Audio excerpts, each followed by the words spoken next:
आरफा अपनी जीत का जश्न मनाती है और शम्सा को मिठाई बेचती है अपने बेटे की इंगेजमेंट की। आयला का एक कार एक्सीडेंट में अबॉर्शन हो जाता है, उसकी आखिरी उम्मीद भी टूट जाती है। अब वो कहती है कि मैं नफरत करूंगी इस एहतशाम से और मैं अपनी जिंदगी पे फोकस करूंगी। अब वो आगे पढ़ने का ठान लेती है कि हर सूरत आगे पढ़ेगी। आरफा शम्सा और उसकी बेटियों को कोई तकलीफ पहुंचाने में कसर नहीं छोड़ती। अभी 2 दिन नहीं गुजरे होते तलाक को और वो रमला और एहतशाम की इंगेजमेंट रख लेती है और वो कहती है कि मैं बड़ी धूमधाम से अपने बेटे की इंगेजमेंट करूंगी। आयला सब घर वालों के सामने चीख चीख कर कहती है कि ये बच्चा एहतशाम का है, एहतशाम झूठ बोल रहा है, वो सिर्फ तायमी के डर की वजह से सच को छुपा रहा है। आरफा को लगता है कि कहीं घर वाले आयला की बातों में ना आ जाए, इसलिए वो फौरन एहतशाम से कहती है कि अभी आयला को तलाक दो। इतना सब कुछ हो जाने के बावजूद भी आरफा का दिल बिल्कुल मोम नहीं होता। वो अब भी बजीद होती है कि एहतशाम हर सूरत आयला को तलाक देगा। इतने में ही ये खबर आ जाती है कि आयला ने सुसाइड करने की कोशिश की है।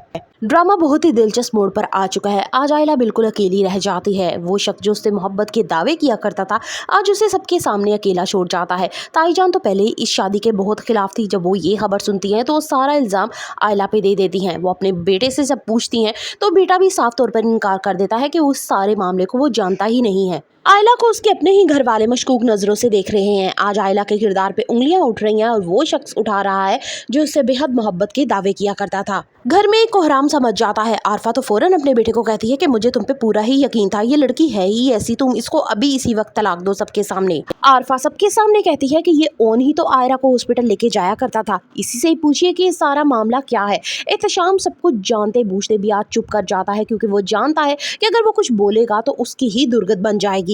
तायाब वो आगे बढ़ते हैं और एक जोरदार थप्पड़ ओन के मुंह पे जड़ते हैं और कहते हैं कि तुम इस हद तक गिर जाओगे मैंने कभी सोचा भी नहीं था। ओन बेकसूर होने के बावजूद भी आज सबकी नजरों में मशकूक हो चुका है। आयरा भी सारी बात जानती है।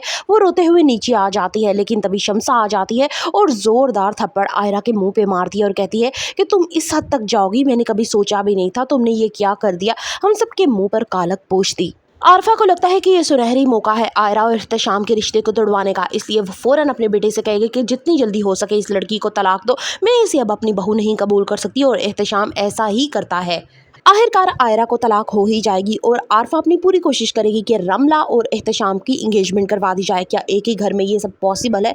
फर्दर रिव्यूज ऑफ सब्त काइंडली सब्सक्राइब माय चैनल।